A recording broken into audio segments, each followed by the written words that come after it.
Sound check, 1, 2. Hello everyone! So itong video na to, medyo lilihis muna tayo sa Usual nakasanayan content, ng content namin. So itong video na to is my statement sa nangyaring issue nga sa akin sa Iloilo. Correct. Gusto mga hindi nakakaalam, i-next nyo na. Sa mga hindi alam yung issue ko, skip nyo na, huwag nyo nang alamin. Wala to. Wala na to, hayaan nyo na to. At saka deserve din ng mga taong sumusuporta sa'yo sa atin, na marinig din yung side. Yes, para din sa mga taong walang sawang mag-message siya Yeah, to assure me. Oo. Yes, maraming salamat. So eto na. So gagawin namin interview Style? ito para naman hindi ganun kabigat. Ayoko din kasi Oo. alam nyo naman na hindi naman ako Seryosong tao. Let's make it light. Correct, oo. Dahil ako'y kasama doon, hindi ako magtatanong sa'yo, magpapaliwanag na rin ako ng akin. Of course, Kevin is here. Simulan natin. Okay. Para sa mga hindi nakakaalam, paano ba nagsimula yung pangyayari sa Iloilo? Okay, so nag-start kasi to na nasa Iloilo kami, nagbakasyon kami doon, and then nagpunta kami sa coffee shop na to. Ay, kakagaling lang natin kasi ng Sige sinihan. tayo. Tapos gusto namin mag-coffee. Oo. Tapos Wala nang bukas late na. Wala nang bukas late na, yun na lang ata Oo. yung bukas. So sabi natin, try natin kasi wala naman ito sa Manila. Oo. So tinry namin. Tapos umorder talaga ako ng madami kasi ganun talaga ako, pag kumakain ako, orderin ko lahat ng mga nandun para matikman ko lahat. Tapos honestly, hindi po talaga ako nasarapan. And opinion ko naman po yun. Hindi mo naman sila magpunta. Hindi ko sinabing wag puntahan, hindi ko sinabing Magsara kayo, ganun. anything. At saka about doon sa pagmumura kasi, yun kasi yung inaano nila sa akin. Main issue eh. Main issue nyo is nagmura ako doon sa pagkain. Minura mo daw yung food. Hindi ko po minura yung pagkain, yung Staff. staff, yung cafe. Wala akong minura. Expression ko lang po talaga yun. Well, gets ko po sa mga hindi nakakagets ng humor ko. Naintindihan ko po yung frustrations na naramdaman nyo kasi hindi nyo nga po pala gets yung humor ko. Akala ko po kasi lahat nagigets na yung humor ko, lahat ng followers ko. So, yun, doon ako medyo naglinsa. Gets naman ako ng supporters ko eh. Oo. Tsaka kasi nga, wala ka naman seryoso ang ano eh. Tsaka yung Light lang talaga. Yung pangyayari, super light. Super light. Tapos para lang, alam mo, Kabarkada lang talaga. kabarkada lang na nag-uusap lang dun sa cafe about dun sa experience nyo sa food. Oo. Tapos ang kinaibahan lang, may video lang yung sa Video app. lang. Video lang. So, ayun, doon nagsimula. May mga nagtatanong bakit ka ba daw pumunta pa sa Iloilo? Ano ba daw ginagawa mo doon para lang manira ka daw ng pagkain, mga ganyan. Okay. So, ito yung kwento kung ba't ako nasa Iloilo. Oo, ayan. First is, kami talaga magbabarkada. Pinag-usapan namin. Well, sa mga nakakakilala sa amin, alam niyo naman na lagi kaming nasa ibang bansa. So, sabi pa namin, uy, ikutin muna natin yung buong Pilipinas para dito naman muna tayo sa atin, ganyan. Food trip lang. Food trip. At inuna namin yung Iloilo. Is first kasi close sa heart ko ang Iloilo. Kasi po sa mga hindi po nakakaalam, ang lolo ko po is Ilonggo. Born and raised siya sa Ahoy. Sa Ahoy yon. Tapos yung mga relatives ko is from Dumangas na andun up until now. Kaya siya sa akin, malapit ang Iloilo sa akin. Ilang beses na akong bumalik diyan. Simula bata pa kami, nagpupunta na kami diyan. Tapos yung next ko na punta is Actually, kaya nga tayo nagpunta ng Iloilo. Sinabi mo sa amin na, uy, sa Iloilo tayo kasi masarap kumain doon. yes. Ilang una mo sinabi sa akin kaya tayo ng Iloilo. Alam nyo guys, marami pa kasi kaming kinainan ni Kevin. Actually, vlog ni Kevin yung Iloilo food trip namin. So hindi niya pa kasi na-upload. Kasi nga, ito gawa din nga yung nung nangyari na to. oo. Pero nandun lahat ng food trip namin. Guys, nasarapan nga ako sa pagkain nyo. Tsaka yung pangyayari niyan, hindi naman yung buong Iloilo. Hindi yun, wala nga yun sa Kasi mga ganun vlog natin nangyari. eh. Ang nangyari kasi is nagalit sa'yo is kasi binastos mo daw yung tradisyon nila, yung culture Oo, nila. yun pa, yes. Parang Yun ang nangyari yung- kasi isang Manilenya na pumunta sa isang probinsya na nilait yung produkto ng probinsya. Yes. Parang ganun yung nangyari, which is hindi naman talaga.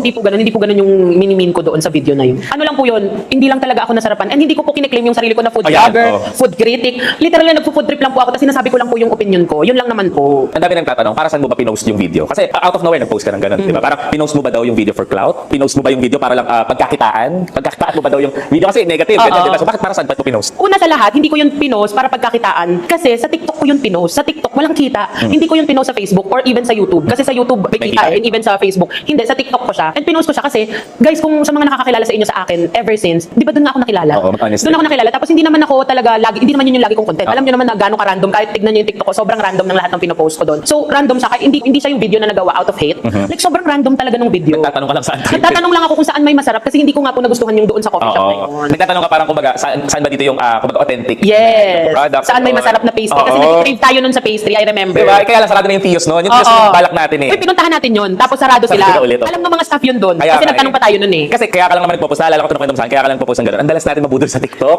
Pag naghahanap tayo ng makakainan sa TikTok, kainan natin sabi dito masarap. Pagdating, hindi naman Hindi masarap. masarap. Di ba? Parang kumaga paid lang sila kaya nila pinost kahit di naman talaga masarap. At saka alam mo kung sino kumita dito. Yung mga nakisawsaw na creators. Kasi wala naman sa Facebook yung video mo. Oy, mga ate ko! Baka pinamang kayo, mukhang paldo! Sila yung kumita, hindi ikaw, hindi tayo, di ba? Kasi ang nag-post mo talaga sa Facebook, yung mga nakisawsaw na creator na wala namang kinalaman. Nagulat ako dito sa pangyayaring to. Hindi ko to in-expect. Oo, As in, ganun. nagulat po ako talaga sa hate, sa galit. Hindi ko to in-expect na ganito magiging kalaki yung issue. Oo, kasi napakasimple lang for you. For us, di ba? For us, wala lang po Barkada kasi yun. pa ito. Oo, tsaka hindi naman natin minimin na. Tsaka sino ba tayo para makapagpasara ng Exactly. business eh? Sino ba kami? Hindi naman ako si Gordon Ramsay, hindi ako food critic, hindi ako food vlogger. Oo, well, culinary. Oo, Oo. culinary. Nag-aral ako ng culinary and yes, may mga alam naman ako kahit paano sa mga flavors and everything. Pero hindi ko kinlaim yung sarili ko na chef ako. Alam ko Oo, lahat. food critic Never ako. po akong nagsabi sa inyo niyan. Never. So this time, ano naman masasabi mo? Kasi hindi mo in-expect na naging ganito kalaki yung issue, di ba? So ang daming nakisawsaw, ang daming kung ano-ano sinabi sa'yo. Parang out of hate na lang talaga. Naging hate train siya na umabot sa body shaming, umabot sa lahat. Yes. Anong tumatapos sa isip mo nung nangyayari yung mga ganung bagay? Alam mo, honestly, doon sa body shaming, hindi ako nasaktan. Walang kumurot sa akin. Kasi guys, nalagpasan ko na to. Body shaming. Nalagpasan ko na to. Buong buhay ko, binubuli ako, body shaming, tinatawag ako ng names, kung ano-ano. Hindi ako nasaktan doon. Nasaktan ako sa sunod-sunod na hate na, kasi ngayon ko lang to naranasan. Sobrang new sa akin. So parang ako, nung nakita ko yung sunod-sunod na hate, ang nasa isip ko talaga, ano to? Ba't ganito? Bakit ganito? Ba't ano nangyayari? Mas nasaktan ako sa mga kapwa ko plus size, na kasi di ba nire-represent ko ang plus size community. So parang, kasi nga di ba, feeling ko hindi naman lahat kayang i-accept yon. Yes. Hindi naman lahat Ready doon. Guys, paano na lang kung yung ibang binash nyo? Kasi natatakot talaga ako yung sa mga nabubuli na umaabot sa sinasaktan yung sarili. Ayaw naman natin umabot sa ganun. Sa lahat ng mga pambabash nyo sa akin about sa body ko, body shaming, lahat bullying, hindi po ako para humingi ng sorry mula sa inyo dahil opinion nyo lang din po yan. Same lang din po tayo, may kanya-kanya po tayong opinion. Okay lang naman po sa akin, wala naman pong problema sa akin. Para sa kanila, butanding ka. Kung para sa inyo, butanding ako, go. Kung hindi ako Jezebel, edi hindi. Okay, opinion nyo yan. Okay, di ba? opinion nyo po yan. Parang ako may opinion sa pagkain kasi kumakain ako. Alam nyo, sobrang humor lang namin. Kung bawat buhay namin naka-video, baka lahat na-cancel. Dahil sa dark humor namin. Alam mo, ang humor natin, ultimo yung pinagdadaanan natin sa buhay na hindi maganda. Nadjo-joke natin sa Nadjo-joke isa't pa isa. namin. Parang sobrang light lang talaga yun. Nagkakaroon may video. Oo, nagulat talaga ako sa lahat ng galit nyo sa akin. Hindi ko, iniisip ko saan galing yung galit. Ba't parang hindi na lang to about dun sa coffee, hindi na lang about dun sa food. Ba't parang buong pagkatao ko na kayo galit? Doon ako na-shock. Na-shock lang ako doon. Parang isang video na define agad ikaw. Oo, na parang, teka lang ha, isa lang naman yun ha. Parang bakit, at saka may mga ginawa pa ako noon. Na mas malala? Bakit hindi ako binas? Sabi ko, bakit gano'n? Nagulat lang talaga po ako. Hindi, feeling ko kasi may mga nababasa rin ako before na nanggaling ito kasi sa naging buong Iloilo kasi yung nilight mo. Yun yung dating sa kanila. Buong Iloilo, Guimaras. yes. So, ang tanong ng ilan, hindi ka ba nasarapan sa food sa Iloilo or sa Guimaras? Uy, nasarapan ako sa food sa Iloilo. Alam mo, may usapan pa kami ni Kevin. Balik tayo dito kahit weekend lang para doon sa dinuguan tsaka yung sa Batchoy. sarap ng dinuguan. Dahil sarap na sarap ako doon. Sabi ko talagang dadayuhin ko kahit Sabado-Linggo lang ako magstay para doon. At saka ang tamis ng mangga sa Guimaras, Uy, ilo naman. may naghasa pala ako sa Guimaras. Sabi nila, hindi daw ako natamisan sa mangga. Guys, editor, please pakilagay dyan na nasarapan ako sa mangga. Ito na po ba yung corned beef? Ang sarap! Kung minasol graham nyo to, walang problema kayo ba? Excuse me, may kanin daw ba? Wala ba kanin? Masarap sa kanin. Kakanin?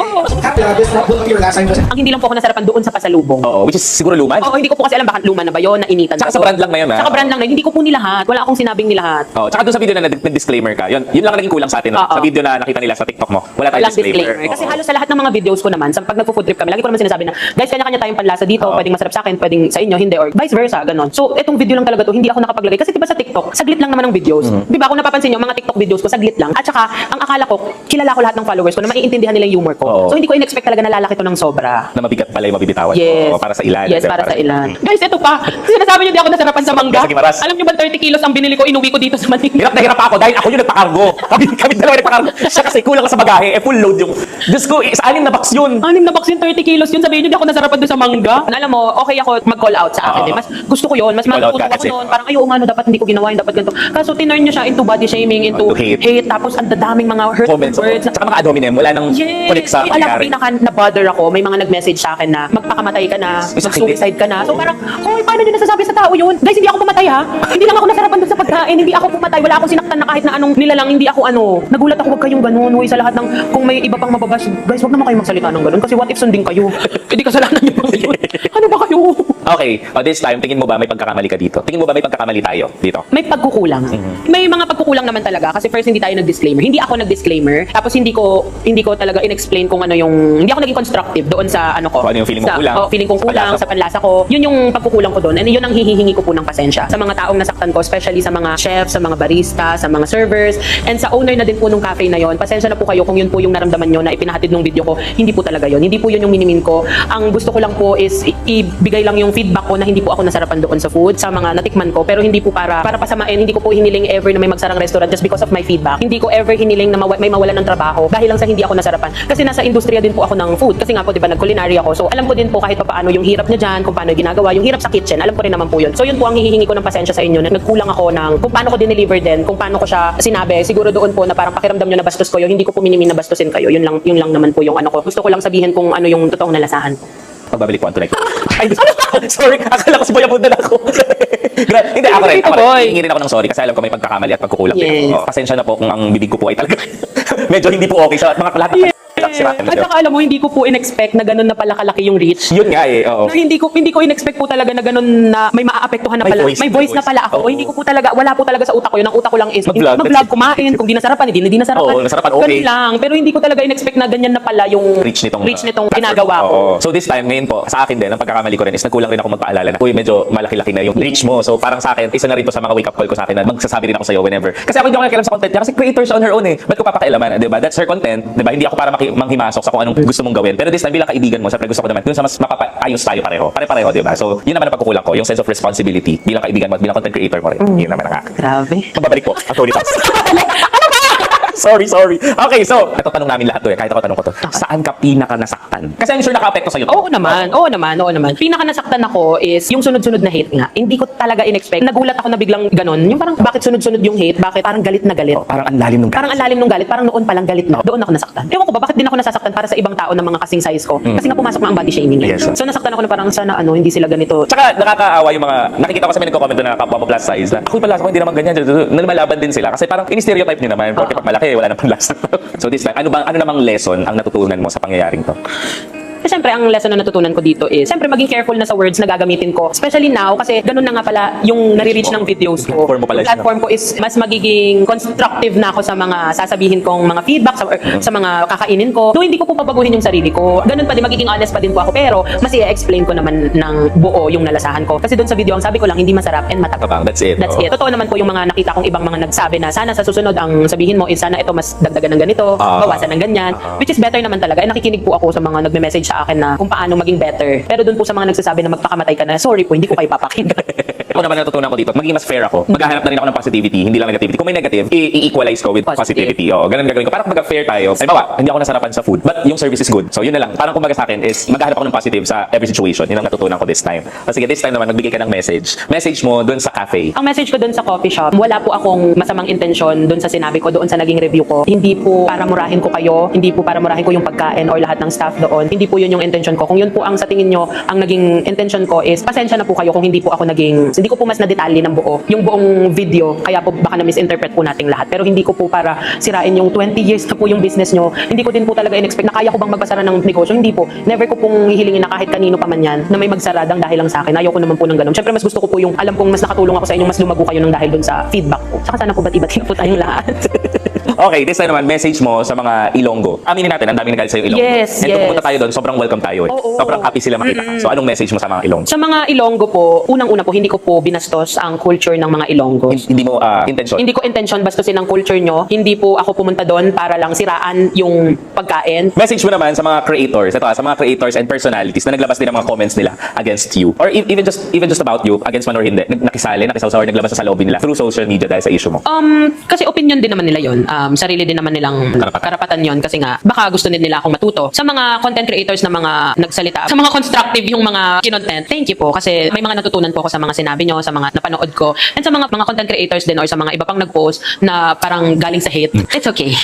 It's okay lang naman. Okay lang din naman po. Opinion nyo lang din naman yun. And hindi ko lang din siguro alam kung saan galing yung hate nyo sa akin. Ayun, sana maging maayos na lang lahat. Sana wag naman puro hate. Maging lesson na lang din sa atin lahat tong nangyari sa akin. Na maging constructive tayong lahat. Kahit anong issue pa man yan, anong pagkain, issue, pababash. Sana mas maging maayos na lang din tayong lahat. Ito, isa to sa mga nababasa ko sa comment section tsaka sa mga nababasa sa'yo or nakikisali sa issue. Sabi dito, siniraan mo lang naman daw yung cafe kasi hindi ka doon libre. Doon sa mga nagsasabi po ng gano'n, hindi po doon. Kasi when it comes to food, nasasabi ko po yan sa mga interviews ko and sa mga naging kakolabs ko is, hindi po ako nagpapabayad pagdating sa food. Especially, hindi ko pa natitikman. Hindi po ako nagpapabayad. Kasi nga, alam ko yung bunganga ko nga, matabil nga po talaga siya kapag hindi ako nasarapan. May sasabihin ako. So, kaya hindi po ako nagano doon para magpalibre. Hindi po yun yung intention namin. May mga ganyan tayong pangyayari na pag bumibili tayo, nililibre tayo. Tapos nagpipili talaga ako na hindi babayaran. Bayaran. Mahilig po ako ng ganun. Tsaka even sa mga branded content. Diba, let's say branded content na food. Alam mo, ito patunay. Pag hindi mo gusto yung food ng brand na yun, tinatanggihan natin. Yes. Aminin mo. Yes, hindi po lahat ng food na content ko na branded is tinatanggap namin. Pagka hindi ko talaga siya gusto, like for example, nag-inquire, tapos alam kong hindi masarap yun, hindi ko po yun tatanggapin. Ganun. So hindi siya para sa libre or Yes para po, sa hindi po para sa libre or para sa... mas gusto pa kayo nagbabayad ka. Tapos ito pa, tinatanong mo pa mismo yung cafe. Ang dami naman ito, ganito ba rin bang service? Yes! May mga ganun akong Vlogger? videos. Lagi ko pa sinasabi, uy, baka mamaya pag yung ibang tao na hindi na ganito Oo. Kasi nga concern nga ako, guys, sobrang mahal ko lang talaga yung pagkain. Hindi ko talaga kiniklaim yung sarili kong food vlogger, food critic chef. Mahal ko lang yung maraming pagkain. Obvious ba?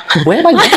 Malapit ko na pakasalan yung kanin eh. Message mo naman sa mga nagbigay ng support sa'yo. Sa ibang tao mga nagbigay Alam support. mo, dito talaga ako super na natatouch kasi parang sila yung reason kung bakit ako nakabangon ulit ngayon Oo. sa kama. Kasi parang sabi ko, okay, marami pang nagmamahal at nagtitiwala sa akin. Ang message ko po sa inyo is maraming salamat po sa lahat ng messages and kind words na naipaabot niyo sa akin. Lahat po yan nabasa ko. Hindi ko po in-expect na grabe niyo pala ako mahal. Kala ko binabardagulo niyo lang po kasi ako sa comment section. Love niyo pala ako. Thank you and I love you all so much din po. Ito naman, message mo naman sa pamilya mo. Kasi yung pamilya mo, ito yung parang isa sa mga pinaka-naapektuhan din. Siyempre, anak, kapatid, tsaka kapamilya kanila. So, anong message mo sa kanila? Ayun na nga. Ang message ko sa family ko, oh my gosh, parang dito na. Ang message ko sa family ko is, syempre thank you din. Kasi hindi nila ako iniwan, lalo ngayon yung time na kailangan ko sila. And I feel like mas naging close kami ng family ko. At mas naramdaman ko na, iba talaga ang pamilya ko. Ipaglalaban pala talaga nila ako. Lahat pala talaga gagawin nila for me. So ayun, special mention sa mama ko, sa papa ko, sa ate ko, sa kapatid ko, kay Yogno. Lagi kasi nila akong tinatawagin, tapos minimake sure nilang okay ako. Iyak talaga ako. Hindi ako iiyak. Ayun, tapos may mga iba kong family members na wala lang, pinuntahan lang ako sa bahay. Wala lang, pinakain lang ako, that's it. Tapos wala akong narinig na kahit na ano. So thank you sa family ko. Ngayon, mas magiging mabuting anak na ako. Hindi pala ako mabuting anak. Hinabi mo rin. Inamin ko. Maraming salamat, mama. Mahal na mahal kita, ma'am. You know that. So, ayun. Maraming salamat, Kevin, for being here. At si Kevin na hindi rin nawala sa tabi ko. Hindi ako mawala dahil lang. Thank you so much. And sa mga taong galit pa rin po sa akin, huwag na po kayo magalit. And again, please, tama na po, okay? Okay na po, natuto na po ako. May mga natutunan po kami at may mga pumasok naman po sa aming aral at talagang na-wake up talaga kami nito, no? Talagang tulog na kami na tulog, na-wake up kami nito.